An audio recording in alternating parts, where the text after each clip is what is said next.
ಟಿಪ್ಪು ಚಿಂತೆ ಅಭಿಮಾನಿಗಳಿಗೆಲ್ಲ ಕರ್ವಾಲೋ ಆಡಿಯೋ ಸರಣಿಗೆ ಸ್ವಾಗತ.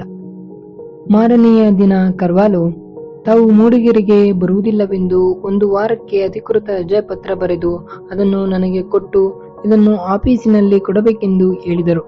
ಇನ್ನೊಂದು ಕಡೆ ರಜೆಪತ್ರ ಬರೆದು 1 ವಾರದ ಅನಂತರವೂ ಬರದಿದ್ದರೆ ಇದನ್ನು ಆಫೀಸಿಗೆ ಕೊಡಲು ಹೇಳಿ ಎಂದು ನಾಗರಾಜನ ಕೈಲಿ ಕೊಡಲು ಕೊಟ್ಟರು. ಬರುತ್ತಾ ಜೀಪಿನಲ್ಲಿ ಬರದೆ ಸಾಮಾನುಗಳನ್ನೆಲ್ಲ ತೆಗೆದುಕೊಂಡು ದರ್ಬಾರ್ ಪೇಟೆಯವರೆಗೆ ಬಸ್ಸಿನಲ್ಲಿ ಬಂದು ಅನಂತರ ನಾರ್ವೆಗೆ ನಡೆದುಕೊಂಡೇ ಬರಬೇಕೆಂದು ತೀರ್ಮಾನಿಸಿದೆವು. ಏಕೆಂದರೆ ಮಂದಣ್ಣ ಕರೆದೊಯ್ಯುವ ದಾರಿಯಲ್ಲಿ ಕಾಡು ಬಹಳ ದುರ್ಗಮವಾದುದೆಂದು 7 ವರ್ಷದ ಹಿಂದೆ ಮರ ಸಾಗಿಸಲು ಮಾಡಿದ ಲಾರಿ ದಾರಿಯಾಗಿರುವುದರಿಂದ ದಾರಿಯಲ್ಲಿ ಕಡಿದಿದ್ದ ಮರದ ಬೊಡ್ಡೆಗಳಲ್ಲೆಲ್ಲ ಈಗ ಚುಗುರಿಬಿಟ್ಟಿದ್ದೆವೆಂದು ಮಂದಣ್ಣ ಹಾಗೂ ಕರಿಯಪ್ಪ ಇಬ್ಬರು ಹೇಳಿದರು. ಆದ್ದರಿಂದ ನಾವೊಂದು ಸಣ್ಣ ಎತ್ತಿನ ಗಾಡಿ ಮಾಡಿಕೊಂಡು ಹೋಗೋಣವೆಂದು ನಿರ್ಧರಿಸಿದೆವು. ಮಂದಣ್ಣ ನಾರ್ವೆಯಲ್ಲಿ ಚಿಲ್ಲರೆ ಅಂಗಡಿ ಇಟ್ಟುಕೊಂಡಿದ್ದ ಪುಡಿಯ ಬೇರಿಯ ಸಣ್ಣ ಕೈಗಾಡಿಯಂತ ಒಂದು ಎತ್ತಿನ ಗಾಡಿಯನ್ನು ಈ ಉದ್ದೇಶಕ್ಕಾಗಿ ಪಡೆಯಲಿದ್ದ. ಅದನ್ನು 4 ಜನ ಬಿಚ್ಚಿ ಸುಲಭವಾಗಿ ಬೇಕೆಂದಲ್ಲಿಗೆ ಒತ್ತೊಯ್ದು ಜೋಡಿಸಿ ಬಿಡಬಹುದಿತ್ತು. ಜೀಬಿನಲ್ಲಿ ನನ್ನೊಡನೆ ಕಿವಿಯು ಹಿಂತಿರುಗಿ ಬರಬೇಕಾಯಿತು. ಏಕೆಂದರೆ ನಾನಲ್ಲದೆ ಬೇರೆ ಯಾರೂ ಅದನ್ನ ಮಾತಾಡಿಸುವಂತಾಗಲಿ ಮುಟ್ಟುವಂತಾಗಲಿ ಇರಲಿಲ್ಲ. ಅದನ್ನು ಬಿಟ್ಟು ಹೋಗಿದ್ದರೆ ನಾನು ಹಿಂದಿರುಗಿ ಬರುವುದರೊಳಗೆ ಒಬ್ಬರಿಗಾದರೂ ತನ್ನ ಅಲ್ಲಿನ ರುಚಿ ತೋರಿಸುವುದು ಖಾತರಿಯಿತ್ತು. ಆದರೆ ಮತ್ತೆ ಬರುತ್ತಾ ಬಸ್ಸಿನವರು ಅದನ್ನು ನಾಯಿ ಎಂಬ ಕಾರಣದಿಂದ ಬಸ್ಸಿಗೆ ಹತ್ತಿಸದಿದ್ದರೆ ಏನು ಮಾಡುವುದು ಎಂಬುದೇ ನನಗೆ ಚಿಂತೆಯಾಗಿತ್ತು. ಮಂದಣ್ಣನು ಬಂದರೆ ಹಿಂದಿರುಗಿ ಬರುತ್ತಾ ಕರ್ವಾಲೋರವರ ಹಲವು ಸಾಮಾನುಗಳನ್ನು ತರಲು ಸುಲಭವಾಗುವುದೆಂದು ಪ್ರಭಾಕರ ಹೇಳಿದ. ಕರ್ವಾಲೋ ಅದಕ್ಕೆ ತಮ್ಮ ಅಭ್ಯಂತರವೇನೂ ಇಲ್ಲವೆಂದು ಹೇಳಿದರು. ಮಂದಣ್ಣನು ಜೀಪು ಹತ್ತಿದ. ಕರ್ವಾಲೋ ಕರಿಯಪ್ಪ ಇಬ್ಬರೇ ಮಂದಣ್ಣನ ಮನೆಯಲ್ಲಿ ಉಳಿದರು. ದಾರಿಯಲ್ಲಿ ಮಂದಣ್ಣನಿಗೆ ನಾನು ಚೆನ್ನಾಗಿ ಬೈದೆ. ಆ ಕರಿಯಪ್ಪನಿಗೆ ಹಾಗೆಲ್ಲ ಬಾಲ ಬಿಚ್ಚಲು ಅವಕಾಶ ಕೊಟ್ಟರೆ ಸುಮ್ಮನಿರೋದಿಲ್ಲ ಎಂದೆ. ಮಂದಣ್ಣನಿಗೆ ನಾನು ಏಕೆ ಬೈಯುತ್ತಿದ್ದೇನೆಂದು ತಿಳಿಯಲಿಲ್ಲ. ನಾನು ಹೇಳಿದೆ, ನಾವು ಶಿಕಾರಿ ಮಾಡಕ್ಕೆ ಬಂದಿರೋದಲ್ಲ ಕಣೋ, ನೀನು ಹೇಳಿರೋ ಹಾರಾಡುವ ಓತಿ ಹಿಡಿಯೋದಕ್ಕೆ ಬಂದಿರೋದು. ನಿನ್ನ ಕರಿಯಪ್ಪ ಎಲ್ಲ ಕುಯ್ದು ಕತ್ತರಿಸಿ ಬೇಯಿಸಿ ಅಡಿಗೆ ಮಾಡಿಕೊಂಡು ತಿನ್ನೋದಕ್ಕೆ ಅಂತ ತಿಳಿದಿದ್ದಾನೆ. ಆ ಉಡಾನ ಕಣ್ಮುಚ್ಚಿ ಬಿಡೋದ್ರೊಳಗೆ ಕತ್ತರಿಸಿದನಲ್ಲ. ಅಕಸ್ಮಾತ್ ಹಾರುವ ಓತಿನೇ ಆಗಿದ್ರೆ ಏನ್ ಮಾಡ್ಬೇಕಿತ್ತು ಯೋಚಿಸು. ಅದನ್ನ ಹದ್ದುಬಸ್ತಿನಲ್ಲಿ ಇಡಕ್ಕಾಗದಿದ್ರೆ ಅವನ್ನ ಬಿಟ್ಟೇ ಬಿಡಕ್ಕಾಗುತ್ತೆ. ನಿನ್ನೆ ಎಲ್ಲ ಕರ್ವಾಲೋ ಸಾಹೇಬ್ರಿಗೆ ಇದೇ ಯೋಚನೆ ಆಗಿತ್ತು ಎಂದೆ. ಅದಕ್ಕೆ ಮಂದಣ್ಣ, ಅಯ್ಯೋ ಬಿಡಿ, ಅವನಿಗೆ ಹೇಳೋಣ, ಪೋಖ್ರಿ ಮುಂಡೆ ಗಂಡ ಇದ್ದಿಲು ಸುಡೋನ ಹೆಂಗ್ಸಿಗೆ ಕಣ್ಣಾಕಕ್ಕೆ ಹೋಗಿದ್ದ ಅಂತ ಕಾಣ್ತದೆ ಎಂದು ಕರಿಯಪ್ಪನಿಗೆ ಬೈದ. ಅವನು ಅಡಿಗೆಗೆ ಹೋಗುತ್ತಾ ಅನೇಕ ಬಾರಿ ಸಹಾಯಕನಾಗಿ ಮಂದಣ್ಣನು ಕಣ್ಚಿಪ್ಪು ಹೊತ್ತುಕೊಂಡು ಹೋಗಿದ್ದನಂತೆ. ಅಲ್ಲೆಲ್ಲ ಕರಿಯಪ್ಪ ಮಾಡಿದ ಪೋಖ್ರಿ ಚೇಷ್ಟೆಗಳಲ್ಲಿ ಹಲವನ್ನು ಮಂದಣ್ಣ ಹೇಳಿದ. ಅವನಿಗೇನು ಮದುವೆ ಗಿದ್ವೆ ಆಗಿಲ್ವೇನೋ ಎಂದೆ. ಮದುವೆ ಆಗೋದ್ ಬಿಟ್ಟು 7 ಜನ ಮಕ್ಕಳಿದ್ದಾರೆ, ಕೆಲವರಿಗೆ ಒಂದೊಂದು ತರದ ಕಾಯಿಲೆ ಇದ್ದಂಗೆ ಎಂದು ಬೈದ. ಅವನಿಗೆ ಹಿಡಿದು ಬೀಜ ಓಡಿಸ್ಬಿಡ್ಬೇಕು, ಏನಂತೀರ? ಹೆಂಗಸ್ರಂದ್ರೆ ಮಾರತ್ತಿ ಇಳಿದಷ್ಟು ಸಲೀಸಾಗಿದೆ ಅವನಿಗೆ ಎಂದು ರೇಗಿದ. ತನಗೂ ಮದುವೆ ಆಗಿರೋದ್ರಿಂದ ತನ್ನ ಬಳಿ ಈ ವಿಷಯಗಳನ್ನ ಅಧಿಕೃತವಾಗಿ ಮಾತಾಡಲು ಪರವಾನಗಿದೆ ಎಂದು ಅವನು ಭಾವಿಸಿದ್ದ. ನನಗೆ ಕರಿಯಪ್ಪನ ವಿಷಯ ಬಹಳ ಕುತೂಹಲವೆನಿಸಿತು. ಆ ಇದ್ದಿಲು ಸುಡೋರ ಹತ್ರ ಅವನ ಭಾಷೆ ಇವನಿಗೆ, ಇವನ್ ಭಾಷೆ ಅವನಿಗೆ ತಿಳಿದಿದ್ದರೂ ಹೇಗೆ ವ್ಯವಹಾರ ಕುದುರಿಸಲು ಹೋದ? ಪೊಲೀಸ್ ಸುಳೆ ಮಗ ಸಣ್ಣ ಭಾಷೆಯಲ್ಲೇ ಏನೇನೋ ಮನವರಿಕೆ ಮಾಡಿಕೊಟ್ಟಿದ್ದಾನೆ. ಆ ಇದ್ದಿಲು ಸುಡುವವನನ್ನು ಬಿಲದ ಬಳಿ ಕಾಯಲು ಬಿಟ್ಟು ಇವನು ಇತ್ತ ಶೃಂಗಾರ ಚೇಷ್ಟೆ ಆರಂಭಿಸಿರಬೇಕು ಎಂದು ಯೋಚಿಸಿದೆ. ಉಡುವನ್ನ ಕೊಂದು ಹಾಕಿದ್ದ ಕರಿಯಪ್ಪ ಆ ಉಡವನ್ನು ಎಸೆದು ಬಿಡೋಣ ಎಂದು ಪ್ರಭಾಕರ ಹೇಳಿದಾಗ ಎಲ್ಲಾದರೂ ಉಂಟೆ ಎಂದು ಪ್ರತಿಭಟಿಸಿ ಉಡುವಿನ ಮಾಂಸದ ಗುಣ ಯೋಗ್ಯತೆಗಳನ್ನೆಲ್ಲ ಆಡಿ ಉಗುಳಿದ. ಕೈಗೆ ಒಂದು ದಾರ ಬಿಗಿಯಾಗಿ ಕಟ್ಟಿಕೊಂಡು 7 ದಿನ ಉಡುವಿನ ಮಾಂಸ ತಿಂದರೆ 7ನೆಯ ದಿನ ಆ ಬಿಗಿದ ದಾರ ಹಠಾತ್ ಪಟಾರ್ ಎಂದು ತುಂಡಾಗುತ್ತದೆ ಎಂದು ಕಟ್ಟುಕತೆಯೊಂದನ್ನು ಉಡುವಿನ ಮಾಂಸದ ಅಮೂಲ್ಯತೆ ವಿವರಿಸಲು ಹೇಳಿ ಅದಕ್ಕೆ ಅನೇಕ ಔಷಧೀಯ ಗುಣಗಳನ್ನು ಆರೋಪಿಸಿದ. ನನಗೂ ಪ್ರಭಾಕರನಿಗೂ ಅವನ ಪಾಕ ಸಾಮರ್ಥ್ಯದ ಬಗ್ಗೆ ಇದ್ದ ಉತ್ಸಾಹದ ಕಲ್ಪನೆಗಳೆಲ್ಲ ಇಂಗಿ ಹೋದವು. ಆದರೆ ಅಷ್ಟೊಂದು ಅದನ್ನು ಉಗಳಿದ ಕರಿಯಪ್ಪ ಹಿಂದಿರುಗಿ ಬರುತ್ತಾ ಇದ್ದಿಲು ಸುಡುವ ಸಣಕಲನ ಹೆಂಗಸು ತನಗಾದರೂ ಕೊಡಿ ಎಂದು ಅಂಗಲಾಚಿದ ಕೂಡಲೇ ಆ ಉಡುವನ್ನು ತೀರಾ ನಿಕೃಷ್ಟವಾಗಿ ಕಂಡು ತಗ ಹೋಗ್ಲಿ ಎಂದು ಅವಳಿಗೆ ಕೊಟ್ಟು ಬಿಟ್ಟಿದ್ದ. ಇದನ್ನೆಲ್ಲ ಯೋಚಿಸಿದ ಅನಂತರ ಮಂದಣ್ಣ ಅವನ ಶೋಕಿಯ ಬಗ್ಗೆ ಹೇಳಿದ್ದರಲ್ಲಿ ಸತ್ಯಾಂಶ ಇದ್ದರೂ ಇರಬಹುದೆನಿಸಿತು. ಅವನ ಹೆಂಡ್ತಿ ಏನ್ ಸುಮ್ಮನೆ ಇರ್ತಾಳೇನೋ ಎಂದು ನಾನು ಮಂದಣ್ಣನಿಗೆ ಕೆದಕಿದೆ. ಅಯ್ಯೋ, ಹಾಕಿ ಒಂಥರದ ಸಾಧು ಹೆಂಗ್ಸು. ನಮ್ಮಮ್ಮ ಒಂದ್ಸಾರಿ ಗಂಡನ್ನ ಅದ್ವಸ್ತಲ್ಲಿ ಇಟ್ಕೊಳ್ಳೋದಕ್ಕೆ ನಿನ್ಗೆ ಆಗೋದಿಲ್ವಾ ಎಂದು ಜೋರಿ ಮಾಡಿದಳು. ಅವಳು ಹೇಳ್ತಾಳೆ, ಅಡುಗೆಗೆ ಚಕ್ಕೆ, ಲವಂಗ, ಏಲಕ್ಕಿ, ಬೆಳ್ಳುಳ್ಳಿ ಈ ಎಲ್ಲ ಗರ್ಮಿ ಸಾಮಾನು ಕೆಲಸ ಮಾಡೋದ್ರಿಂದ ಅವ್ರಿಗೆ ಆಗಾಗಿದೆ. ಪಾಪ ಅವ್ರು ತಾನೇ ಏನ್ ಮಾಡ್ತಾರೆ ಅಂತಾಳೆ ಎಂದು ಮಂದಣ್ಣ ಹೇಳಿದ. ಕರಿಯಪ್ಪ ಪಕ್ಕ ಘಾಟಿ ಸುಳೆ ಮಗ ಎನಿಸಿತು. ತನ್ನ ಚಾಳಿಗೆ ಕಾರಣ ತಾನು ಅಲ್ಲ, ತಾನು ಅಸಹಾಯಕ ಅಂತ ಹೆಂಡತಿಗೂ ಒಪ್ಪಿಸಿದಾನಲ್ಲ ಎಂದು ಯೋಚಿಸಿದೆ. ಮಾರನೆಯ ದಿನ ಗೊತ್ತಾದ ಕಾಲಕ್ಕೆ ಗೊತ್ತಾದ ಬಸ್ಸಿಗೆ ಎಲ್ಲರೂ ಹಿಂದಿರುಗಿದೆವು. ಕಿವಿಯನ್ನು ಬಸ್ಸಿಗೆ ಹತ್ತಿಸಿಕೊಳ್ಳಲು ಏನೂ ಅಡ್ಡಿಯಾಗಲಿಲ್ಲ. ಒಳ್ಳೆ ಬೆಳ್ಳಗೆ ರೇಷ್ಮೆಯಂತ ಜೂರಿನ ರಾಜಗಾಂಭೀರ್ಯದ ಸ್ಪ್ಯಾನಿಯಲ್ ನಾಯಿಯನ್ನು ಬಹುಮುಖ್ಯ ಅತಿಥಿ ಎಂದು ಪರಿಗಣಿಸಿ ಗೌರವ ಕೊಟ್ಟು ಎಲ್ಲರೂ ಕರೆದು ಹತ್ತಿಸಿಕೊಂಡರು. ಆದರೆ ಒಬ್ಬ ಪ್ರಯಾಣಿಕ ಚಪಲ ತಾಳಲಾರದೆ ಅದರ ತಲೆ ಸವರಲು ಕೈ ಮುಂದು ಮಾಡಿದಾಗ ಮಾತ್ರ ಕೆಸ್ ಎಂದು ಕಿವಿ ತನ್ನ ದಂತಪಂಕ್ತಿಗಳ ಗರಗಸ ನೋಟ ಒಂದನ್ನು ತುಟಿ ಎತ್ತಿ ದರ್ಶನ ಮಾಡಿಸಿತು. ಕೂಡಲೇ ಅದರ ಗಾಂಭೀರ್ಯ ಮತ್ತು ಆತ್ಮಾಭಿಮಾನಿಗಳಿಗೆ ಬಿಚ್ಚಿಬಿದ್ದ ಎಲ್ಲ ಪ್ರಯಾಣಿಕರು ನರಮ್ಮಾಗಿ ದರ್ಬಾರ್ ಪೇಟೆಯವರಿಗೆ ಗಪ್ ಚುಪ್ ಕುಳಿತು ಬಿಟ್ಟರು. ಕಂಡಕ್ಟರ್ ಅದರ ಟಿಕೆಟ್ ಹಣವನ್ನೂ ಕೇಳಲಿಲ್ಲ. ನಾರ್ವೆ ಮಲೆನಾಡಿನ ನಡುವಿನ ಊರಾದರೂ ಕೂಡ ಸಮುದ್ರ ಮಟ್ಟದಿಂದ ಬಹಳ ಎತ್ತರದಲ್ಲಿದ್ದುದರಿಂದಲೋ ಏನೋ ಅಲ್ಲಿನ ವನಸಿರಿ ಚಿತ್ರ ಸ್ವರೂಪದ್ದಾಗಿತ್ತು. ಕಾಡು ದಟ್ಟವಾಗಿದ್ದರೂ ನಿರಂತರವಾಗಿ ಇರುತ್ತಿರಲಿಲ್ಲ. ಕಾಡು ಮುಗಿದ ನಂತರ ಇದ್ದಕ್ಕಿದ್ದಂತೆ ಸಣ್ಣ ಈಚಲು ಪೊದೆಗಳ ಬಯಲು ಆರಂಭವಾಗಿ ಬಿಡುತ್ತಿತ್ತು. ಈ ಈಚಲು ಬಯಲುಗಳ ನಡುವೆ 10 ಎಕರೆ ದಟ್ಟವಾದ ಕಾಡು ಆರಂಭವಾಗಿ ಬಿಡುತ್ತಿತ್ತು. ನಾವು ಅನ್ವೇಷಿಸಬೇಕಾಗಿದ್ದ ಕಾಡು ನಾರ್ವೆಯಿಂದ ತುಂಬಾ ದೂರದಲ್ಲಿ ಪಶ್ಚಿಮ ಘಟ್ಟಗಳ ಅಂಚಿನಲ್ಲಿ ಹಬ್ಬಿರುವ ಮಹಾರಣ್ಯವಾಗಿತ್ತು. ಸಮೀಪದ ಸಣ್ಣ ಪುಟ್ಟ ಕಾಡುಗಳಲ್ಲೆಲ್ಲ ಕರ್ವಾಲೋ ಸಾಹೇಬರೊಂದಿಗೆ ಮಂದಣ್ಣ ಆಗಲೇ ನೋಡಿದ್ದರಿಂದ ಕರ್ವಾಲೋ ಮಹಾರಣ್ಯದತ್ತ ಹೋಗೋಣ ಎಂದು ಉತ್ಸಾಹ ವ್ಯಕ್ತಪಡಿಸಿದರು. ಮಂದಣ್ಣ ಆ ಅರಣ್ಯದತ್ತ ಹೋಗಬೇಕಾದರೆ ಒಂದು ಅತ್ಯಂತ ವಿಸ್ತಾರವಾದ ಈಚಲು ಬಯಲನ್ನು ದಾಟಬೇಕಾಗುತ್ತದೆ ಎಂದು ಏನಾದರೂ ತರುವುದನ್ನು ಮರೆತಿದ್ದರೆ ಒಂದು ದಿನ ತಡವಾದರೂ ಚಿಂತೆ ಇಲ್ಲ, ಈಗಲೇ ತಂದುಕೊಳ್ಳುವುದು ಒಳ್ಳೆಯದೆಂದು ಅಭಿಪ್ರಾಯ ವ್ಯಕ್ತಪಡಿಸಿದ. ನನಗೆ ಬೇಸರ ಬಂದಿತ್ತು. ಹೋಗೋ ಹೋಗೋ, ಬರೀ ಇದರಲ್ಲೇ ಕಾಲ ಹೋಯ್ತು. ಸರ್ರನೆ ಹೋಗಿ ಅದೇನ್ ಪ್ರಾಣಿ ನೀನು ನೋಡಿದೆಯೋ ಕಂಡುಹಿಡಿದು ತರೋಣ ಎಂದಿದ್ರೆ ನಿನ್ನ ಹರಿಕತೆ ಮುಗಿಯ ಹಾಗೆ ಕಾಣ್ತಿಲ್ಲ ಎಂದೆ. ಏನ್ರಪ್ಪ? ಯಾಕೆಂದ್ರೆ ಈ ಈಚಲು ಬಯಲು ಭಾರಿ ದೊಡ್ಡದು, ಅದಕ್ಕೆ ಹೇಳಿದೆ ಅಷ್ಟೇ. ಆಚೆ ದಾಟಿದ ಮೇಲೆ ಮತ್ತೆ ಹಿಂದಕ್ಕೆ ಬರೋದಂದ್ರೆ ತುಂಬಾ ಕಷ್ಟ ಎಂದು ಹೇಳಿದ.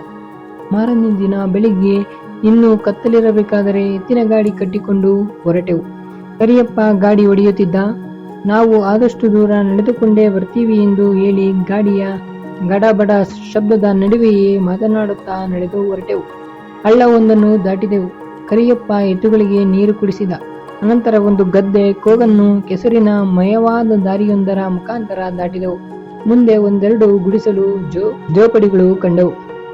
ಅನಂತರ ಒಂದೆರಡು ಮೈಲಿ ದಟ್ಟವಾದ ಕಾಡಿನಲ್ಲಿ ದಾರಿ ಸವಿಸಬೇಕಾಯಿತು. ಗಾಡಿ ಹಾದಿ ಆಗಲೇ ಅಸ್ಪಷ್ಟವಾಗುತ್ತಾ ನಡೆದಿತ್ತು.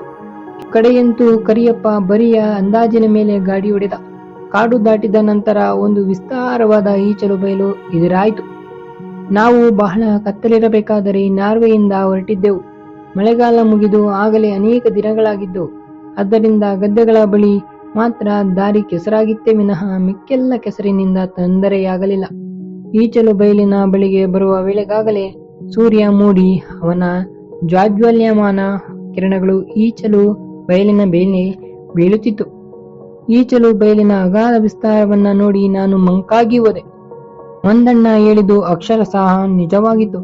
ಆ ಬಯಲಿನಲ್ಲಿ ಅಲ್ಲಲ್ಲಿ ಗುಡ್ಡಗಳು ಕಾಣುತ್ತಿದ್ದವಾದರೂ ಅವು ಕೂಡ ಈಚಲು ಪೊದೆಗಳಿಂದಲೇ ತುಂಬಿ ತಮ್ಮ ವಿಶಿಷ್ಟತೆಯನ್ನ ಕಳೆದುಕೊಂಡಿದ್ದವು. ಮೈಲಿಯವರೆಗೆ ಈ ವಿಶಾಲ ಈಚಲು ಬಯಲು ನಮ್ಮ ಮುಂದೆ ಸಮುದ್ರೋಪಾದಿಯಲ್ಲಿ ಹಬ್ಬಿತ್ತು. ಅದರ ಈಚೆ ದಡದಲ್ಲಿ ಮೂಕನಾಗಿ ನಿಂತು ನಾವೆಲ್ಲ ನಮ್ಮ ಮುಂದಿನ ಗುರಿಯನ್ನ ಆಲೋಚಿಸಿದೆವು. ಓರೆಯಾಗಿ ಬೀಳುತ್ತಿದ್ದ ಎಳೆ ಬಿಸಿಲಿನ ಕಿರಣಗಳಲ್ಲಿ ಮಂಜು ಕವಿದಿದ್ದ ಈಚಲು ಗರಿಗಳು ತಾಣೆ ಹಿಡಿದ ಚೂರಿಗಳಂತೆ ಮಿಂಚುತ್ತಾ ಅನಂತವಾಗಿ ಆಕಾಶದ ಅಂಚಿನವರೆಗೂ ಮಿರಿ ಪ್ರಜ್ವಲಿಸಿದವು. ಪುನರಾಲೋಚನೆ ಮಾಡಿದರೆ ಅಧೈರ್ಯ ಆರಂಭವಾದೀತೆಂದು ನನಗೆ ದಿಗಿಲಾಯಿತು. ಏನನ್ನು ಗಮನಿಸಿದವನ ರೀತಿಯಲ್ಲಿ ನಡೀರಿ ನಡೀರಿ ಎಂದೆ. ಮಂದಣ್ಣ, ನೋಡಿದೀರಾ, ನಾ ಹೇಳಿದ ಈಚಲು ಬಯಲು ಇದನೇ, ಇದೇನು ಸಾಮಾನ್ಯಕ್ಕೆ ಉಂಟಾ? ಕಣ್ಣಿಗೆ ಕಾಣೋವರೆಗೂ ಈಚಲೇ ಇದೆ ನೋಡಿ ಎಂದ. ಗಾಡಿ ಮುಂದುವರೆಸಿದ. ಈಚಲು ಬಯಲಿನ ಅಂಚಿಗೆ ದಾರಿ ಸಂಪೂರ್ಣ ಅಳಿಸಿ ಹೋಗಿತ್ತು. ಎತ್ತಿನ ಕುತ್ತಿಗೆಯವರೆಗೂ ಬೆಳೆದು ನಿಂತಿದ್ದ ಈಚಲಿನ ಒಳಗೆ ಗಾಡಿ ಸರಸರ ಮುಂದುವರಿಯಿತು. ಆಗಾಗ ಚಿಕ್ಕ ಚಿಕ್ಕ ಈಚಲಿನ ಬೊಡ್ಡೆಗಳನ್ನು ಗಾಡಿ ಚಕ್ರ ಹತ್ತಿ ಹತ್ತಿ ಹಾರುತ್ತಿದ್ದರಿಂದ ಗಾಡಿ ಡಗಾರ್ ಡಗಾರ್ ಎಂದು ಕುಕ್ಕಿ ಹೇಳುತ್ತಿತ್ತು. ಮಂಜಿನಿಂದ ಒದ್ದೆಯಾದ ಈಚಲು ಗರಿಗಳು ತಾಗಿ ತಾಗಿ ನಮ್ಮೆಲ್ಲರ ಬಟ್ಟೆಗಳು ಮಳೆಯಿಂದ ತೊಯ್ದಂತೆ ಒದ್ದೆಯಾಗಿ ಹೋದವು. ಒಂದಣ್ಣ ಕರ್ವಾಲೋ ಸಾಹೇಬರಿಗೆ, ನೀರು ಬೇಕಾದ್ರೆ ಗಾಡಿ ಎತ್ತಿ ಎಂದ. ಅದಕ್ಕೆ ಅವರು, ಇರಲಿ, ಸಾಕಾಗುವವರೆಗೆ ನಡೆಯೋಣ ಎಂದರು. ಪ್ರಭಾಕರ ಮಾತ್ರ ಚಿಂತಾಕ್ರಾಂತನಾಗಿದ್ದ. ಏಕೆಂದು ಕೇಳಿದಾಗ, ತನ್ನ ಸೂಕ್ಷ್ಮ ಉಪಕರಣಗಳೆಲ್ಲ ಗಾಡಿ ಇದೇ ರೀತಿ ಕುಲುಕಿದರೆ ಪೂರ್ಣವಾಗಿ ಹಾಳಾಗಿ ಹೋಗಿಬಿಡುತ್ತವೆ ಎಂದು ಹೇಳಿದ. ನನಗೂ ಕರ್ವಾಲರವರಿಗೂ ಅವನ ಚಿಂತೆ ಸಮಂಜಸವಾದುದೆಂದು ಅನಿಸಿತು. ನಾನು, ಗಾಡಿ ಎತ್ತಿ ಅವುಗಳನ್ನ ಬೇಕಾದ್ರೆ ನೀನೇ ಹಿಡಿದುಕೋ ಹಿಂದೆ ಸಿಲ್ಲೇರತೊಡಗಿತು. ಈಗ ನಾವು ಬಿಟ್ಟು ಬಂದಿದ್ದ ಕಾಡಿನಂಚು ಕಣ್ಣಿಗೆ ಕಾಣುತ್ತಿರಲಿಲ್ಲ. ಕತ್ತು ತಿರುಗಿಸಿದಂತೆಲ್ಲ ಬರಿಯ ಈಚಲು ಬಯಲೇ ಹಬ್ಬಿತ್ತು. ಕಿವಿ ಒಂದೇ ಸಮ ಈಚಲು ಪೊದೆಗಳ ಅಡಿಯಲ್ಲಿ ನುಗ್ಗಿ ನುಗ್ಗಿ ವಾಸನೆ ಹಿಡಿಯುತ್ತಾ ಹುಡುಕಾಡುತ್ತಿತ್ತು. ನಮಗೆ ಈಚಲು ಬಯಲಿನ ಅನಂತ ವಿಸ್ತೀರ್ಣವೊಂದನ್ನು ಬಿಟ್ಟರೆ ಮಿಕ್ಕುದೆಲ್ಲ ಕ್ರಿಯಾಮಾನವಾಗಿಯೇ ಆಗಿತ್ತು. ಇದಕ್ಕಿದ್ದಂತೆ ನಮ್ಮ ಶಾಂತಿ ಸಮಾಧಾನಗಳ ಸುಶಿಕ್ಷಿತ ನಡವಳಿಕೆಗೆ ಹಠಾತ್ ಧಕ್ಕೆ ಬಂದೊದಗಿತು. ಬಹಳ ಹೊತ್ತಿನಿಂದಲೂ ಒಂದೇ ಸಮ ಈಚಲು ಪೊದೆಗಳ ಅಡಿಯಲ್ಲಿ ವಾಸನೆ ಹಿಡಿಯುತ್ತಾ ಓಡೋಡಿದ ಕಿವಿ ಕುಯ್ಕ್ ಕುಯ್ಕ್ ಕೈಕ್ ಎಂದು ಕೂಗಿಕೊಂಡು ಓಡಿತು. ಜಂಗಬಲವೇ ಹುಡುಗಿ ಹೋಯಿತು. ಇಂದಿನ ಸಾರಿಯಂತೆ ಅದಕ್ಕೇನಾದರೂ ಮೂರ್ಛೆ ಬಂದು ಅಸ್ಪಷ್ಟತೆವಾದರೆ ಗತಿ ಏನೆಂದು ಗಾಬರಿಯಾಯಿತು. ಆದರೆ ಅಷ್ಟರಲ್ಲೇ ಈಚಲು ಎಲೆಗಳ ತಿಳಿ ಹಸಿರು ಬಣ್ಣದ ಶರದಿಯಿಂದ ಕಂದು ಬಣ್ಣದ ಕಾಡು ಕುರಿಯೊಂದು ಟಣ್ಣನೆ ನೆಗೆದು ಮತ್ತೆ ಎಲೆಗಳ ಅಡಿಯಲ್ಲಿ ಮುಳುಗಿತು. ನನಗೆ ಅರ್ಧ ಸಮಾಧಾನವಾಯಿತು, ಕಿವಿಗೆ ಯಾವ ಕಾಯಿಲೆಯೂ ಮರುಕಳಿಸಿಲ್ಲ ಎಂದು. ಅಷ್ಟರಲ್ಲೇ ಇನ್ನು 4 ಮಾರು ದೂರದಲ್ಲಿ ಕಾಡು ಕುರಿ ಟಣ್ಣನೆ ಮತ್ತೆ ಚಿಮ್ಮಿ ಮುಳುಗಿತು. ಕರಿಯಪ್ಪ ಕ್ಷಣಾರ್ಧದಲ್ಲಿ ತಾನು ಸಾರಥಿ ಎಂಬ ಸಂಶಯವನ್ನ ಪ್ರಜ್ಞೆಯಿಂದ ಒದ್ದೋಡಿಸಿ, ಅಯ್ಯಯ್ಯೋ, ನನ್ನ ಕೋವಿ ತೆಗಿರಿ ಎಂದು ಕೋವಿ ಅತಿಯೊಳಗಿನ ಸಾಮಾನುಗಳನ್ನು ಗಿಚ್ಚಿಯಂತೆ ಅಲ್ಲಾಡಿಸತೊಡಗಿದ. ಲೋ ಲೋ ಲೋ ತಡಿಯೋ ಮರಾಯ, ಅಯ್ಯಯ್ಯೋ, ನನ್ನ ಅಲ್ಟಾಮೀಟರ್ ಮುರಿತೀಯೋ ನೀನು ಎಂದು ಗಾಡಿಯಿಂದ ಪ್ರಭಾಕರನ ಆರ್ತನಾದ ಒಮ್ಮಿತು. ಮಂದಣ್ಣ, ಛೂ ಛೂ, ಹಿಡ್ಕ ಎಂದು ಕೂಗಿದ.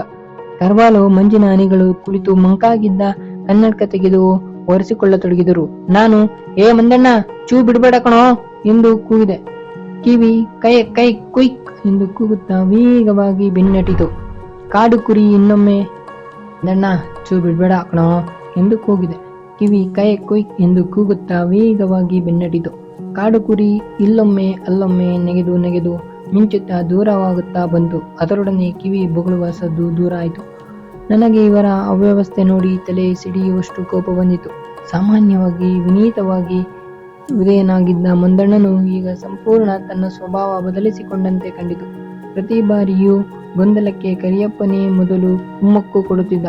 ಅವನನ್ನು ಕರೆದುಕೊಂಡು ಬಂದಿದ್ದೇ ನಾವು ಮಾಡಿದ ಮೊದಲನೇ ತಪ್ಪೆಂದು ಗೊತ್ತಾಯಿತು. ಸರಿಯಾಗಿ ಇವರಿಗೆ ಬುದ್ಧಿ ಕಲಿಸಬೇಕೆಂದು, ಏ ಕರಿಯಪ್ಪ, ಈ ನಿಮಿಷ ತಿರುಗಿಸು ಗಾಡಿನ ಎಂದು ಹರಚಿದೆ. ಅವನು ಕಂಗಾಲಾಗಿ, ಯಾಕ್ರಯ್ಯ ಎಂದು ಕೇಳಿದ.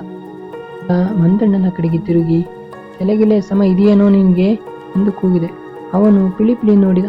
ಕರ್ವಾಲೋ ಕಡೆಗೆ ತಿರುಗಿ, ಇವರೇನ್ ಮನುಷ್ಯರೇನ್ ಸಾರ್ ಎಂದೆ. ಅವರು ಯಾವ ನಿರ್ಣಯವನ್ನು ಕೊಡಲಾರದೆ ಸಹಾನುಭೂತಿಯುತವಾಗಿ ತಲೆಯಾಡಿಸಿ ಕನ್ನಡಕವನ್ನು ಸರಿಯಾಗಿ ಮೂಗಿನ ಮೇಲೆ ಕೂರಿಸಿಕೊಂಡರು. ಅಲ್ಲ, ಕಿವಿ ಚೂ ಬಿಟ್ಟಿದೆಯಲ್ಲ, ಏನ್ ನಿನಗೆ ಬುರುಡೆ ಹದದಲ್ಲಿದೆಯೋ ಇಲ್ವೋ? ಈ ಬ್ರಹ್ಮಾಂಡ ಈಚಲು ಬಯಲಿನಲ್ಲಿ ಅದೇನಾದರೂ ಆದಿ ತಪ್ಪಿತೆಂದ್ರೆ ನಿಮ್ಮಪ್ಪ ಬರಬೇಕು ಅದನ್ನ ಹುಡುಕಿ ತರೋದಕ್ಕೆ. ಬೇಜವಾಬ್ದಾರಿ ಅಯೋಗ್ಯ. ಅವನ್ ನೋಡಿದ್ರೆ ಗಾಡಿ ಹೊಡೆಯೋದ್ ಬಿಟ್ಟು ಕೋವಿ ಜಗ್ಗಾಡ್ತಿದ್ದಾನೆ. ಏನಂತ ತಿಳ್ಕೊಂಡಿರಿ? ಆ ಸಾಮಾನನ್ನೆಲ್ಲ ಶುದ್ಧ ಕಾಡು ಮನುಷ್ಯರು ನೀವು. ಒಳ್ಳೆ ಮಾತಿನಲ್ಲಿ ಬಾಲ ಮುದ್ರಿಕೊಳ್ತಿರೋ ಇಲ್ಲ ತಿರುಗಿಸ್ಲೋ ವಾಪಸ್ ಗಾಡಿನ ಎಂದು ಸಾಧ್ಯವಾದಷ್ಟು ಗಟ್ಟಿಯಾಗಿ ಕೋಪದಿಂದ ಕೂಗಿದೆ. ಮಂದಣ್ಣನು ಮಂಗನಂತೆ ಹೆಡ್ಡಾಗಿ ನಕ್ಕರು. ಅವರಿಗೆ ತಮ್ಮ ತಪ್ಪು ಸಂಪೂರ್ಣ ಅರಿವಾಗಿತ್ತು. ಆದರೆ ಆ ಅರಿವಿನಿಂದ 3 ಕಾಸಿನ ಪ್ರಯೋಜನವಾದರೂ ಆದೀತೆಂದು ನನಗೆ ನಂಬಿಕೆ ಇರಲಿಲ್ಲ. ಈ ಕ್ಷಣ ಇನ್ನೊಂದು ಜಿಂಕೆ ಆ ಈಚಲಿನ ಸಮುದ್ರದಿಂದ ಚಿಮ್ಮಿದರೆ ಅವನ ನರಮಂಡಲ ಬೇರೆ ರೀತಿಯೇ ಕೆಲಸ ಮಾಡಲಿದ್ದವು. ಅವು ನಿಸ್ಸಹಾಯಕರಾಗಿ ಕರ್ತವ್ಯ ಮೂಢರಂತೆ ಚಿಂತಿಸುತ್ತಿದ್ದರು. ಪ್ರಭಾಕರ ತನ್ನ ಮೀಟರ್ಗಳು, ಉಪಕರಣಗಳು, ಕ್ಯಾಮ್ರಾಗಳು ಎಲ್ಲವನ್ನು ಪರೀಕ್ಷಿಸುತ್ತಿದ್ದ.